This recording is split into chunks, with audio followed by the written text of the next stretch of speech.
श्रीपाल जी, आप एक मुकदमा लड़ रहे थे जिसमें मृत्युदंड की सजा 2 व्यक्तियों को हुई है। इसके विषय में आप बताएंगे कि क्या प्रकरण था और किस प्रकार से आपके तथ्य और तर्कों के आधार पर इतनी बड़ी सजा दी गई है।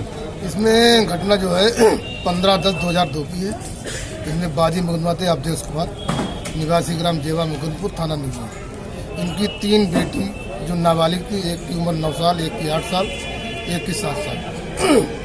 इनको जो है गोली मारकर घर में घुसकर गोली मारी गई थी, इनकी हत्या की थी। बादी ने नामजद तहरीर मुलजिम छुटकुन्नू उर्फ नत्थूलाल, नरवेश और राजेंद्र के खिलाफ देकर मुकदमा कायम कराया था।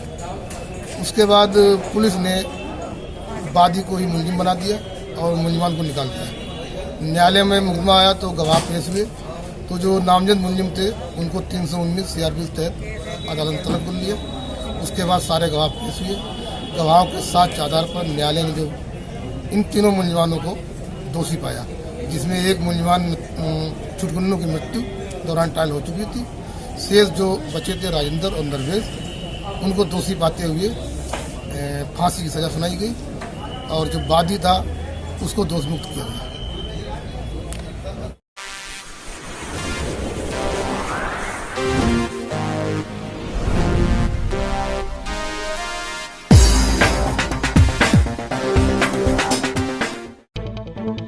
इंसाफ की चौखट पर देर है अंधेर नहीं, यह कहावत आज उस वक्त सत्य साबित हो गई जब 19 वर्षों से चल रहे तिहरे हत्याकांड में अपर जिला एवं सत्र न्यायाधीश ने जहां 2 अभियुक्तों को मृत्यु दंड की सजा सुनाई, वहीं फर्जी तरीके से वादी को फंसाए जाने पर विवेचक, थाना इंचार्ज और झूठी गवाही देने वाले गवाह के विरुद्ध गैर जमानती वारंट जारी करने तथा मुकदमा कायम करने के निर्देश देते हुए वादी को बाइज्जत बरी कर दिया। आपको बता दें कि इस जघन्य तिहरे हत्याकांड में मारी गई 3 नाबालिग बच्चियों के पिता को ही पुलिस ने साजिश करते हुए हत्यारा साबित कर मुकदमा कायम कर दिया। दरअसल मामला थाना निगोई के ग्राम जेवा मुकुंदपुर का है, जहां शाम 6 बजे अवधेश कुमार के घर पर छुटकुन्नू उर्फ नत्थू, राजेंद्र, नरवेश राइफल लेकर घर में घुस आए और चारपाई पर लेटे हुए अवधेश कुमार के ऊपर गोलियां चला दी। अवधेश तो जान बचाकर भाग गए, किंतु उसी के पास लेटी 3 बच्चियों के गोलियां लग गईं। 2 बच्चियां रोहिणी 9 वर्ष की, नीता 8 वर्ष की घटना स्थल पर ही मृत्यु हो गई, जबकि तीसरी लड़की सुरभि 7 वर्ष को थाने ले जाते समय उसने दम तोड़ दिया।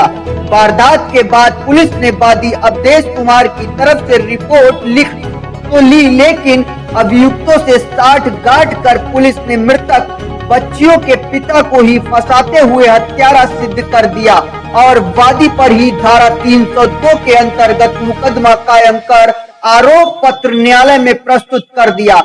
लेकिन वादी अवधेश के प्रार्थना पत्र पर न्यायालय ने विचार करते हुए तीनों अभियुक्तों छुटकुन्नू, राजेंद्र, नरेश को तलब कर लिया। मुकदमे के दौरान छुटकुन्नू की मृत्यु हो गई, जबकि अपर जिला एवं सत्र न्यायाधीश सिद्धार्थ कुमार बगवाल ने राजेंद्र व नरवेश को तिहरे जघन्य हत्याकांड में दोषी मानते हुए मौत की सजा सुना दी, जबकि वादी अवधेश कुमार को निर्दोष मानते हुए न्यायालय ने बाइज्जत बरी कर दिया। वहीं झूठी गवाही देने पर दिनेश कुमार तथा विवेचक थाना अध्यक्ष होशियार सिंह को न्यायालय को गुमराह करने का दोषी मानते हुए दोनों के विरुद्ध गैर जमानती वारंट जारी करने व मुकदमा कायम करने का आदेश दिया। मैं श्रीपाल वर्मा, ADC क्रिमिनल। घटना जो है 15/10/2002 की है। बादी मुकदमा अवधेश कुमार, निवासी ग्राम जेवा मुकुंदपुर, थाना निगोई।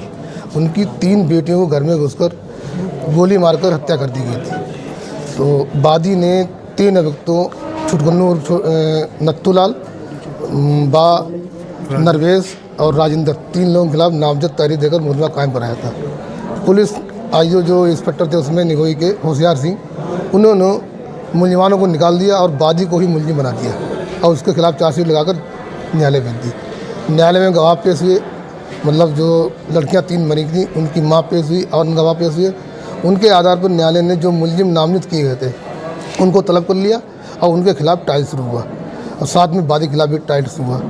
सारे गवाह जब पेश हुए तो साक्ष्य में आया कि जो मुलजमान नामजद किए गए थे उनको न्यायालय ने दोषी माना और उनको फांसी की सज़ा सुनाई गई, जिसमें एक अभियुक्त छुटकन्नू उर्फ नत्थूलाल, इसके दौरान ट्रायल मृत्यु हो गई थी।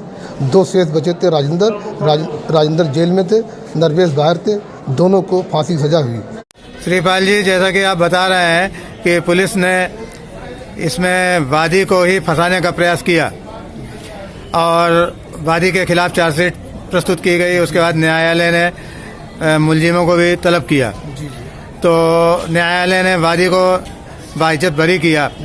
इसमें कहीं ना कहीं पुलिस कर्मियों की संलिप्तता सिद्ध होती है और गवाहों का भी जो सफाई पक्ष की तरफ से रहे होंगे। तो क्या इसमें न्यायालय ने क्या इनके विरुद्ध कोई आदेश पारित किया है? जी, उसमें तत्कालीन आईओ केशव निगोई होशियार सिंह, उनके खिलाफ न्यायालय ने 194 IPC के तहत अलग से मुकदमा किया है। प्लस एक गवाह जो है PW4 दिनेश कुमार, जो प्रधान पत्र थे, उनके खिलाफ भी न्यायालय ने 194 IPC की NBW जारी किया है। दोनों लोगों का ट्रायल चलेगा और इनकी ट्रायल होने के बाद इनकी भी सजा की संभावना है, जिसमें 10 साल से आजीवन तक सजा हो सकती है। तो क्या इन लोगों को मतलब तलब किया जाएगा, सम्मन वगैरह जाएगा या वारंट होगा, क्या होगा? आईओ होशियार सिंह और गवाह दिनेश कुमार, इनके खिलाफ न्यायालय ने NBW जारी किया है, गिरफ्तारी वारंट जारी किया है। ये गिरफ्तार होकर आएंगे या न्यायालय में अपने आप समर्पण करेंगे, तब इनके खिलाफ मुकदमा चलेगा। अच्छा, क्या जो सफाई पक्ष की तरफ से जो दिनेश कुमार बता रहे हैं आप, इन्होंने अपने बयान में न्यायालय में क्या कहा था? इन्होंने ये कहा था कि वादी मुकदमा मेरे पास आया था और कहा कि मुझसे गलती हो गई, नशे की हालत में मैंने अपनी 3 बेटियां गरीबी कारण मार दी हैं।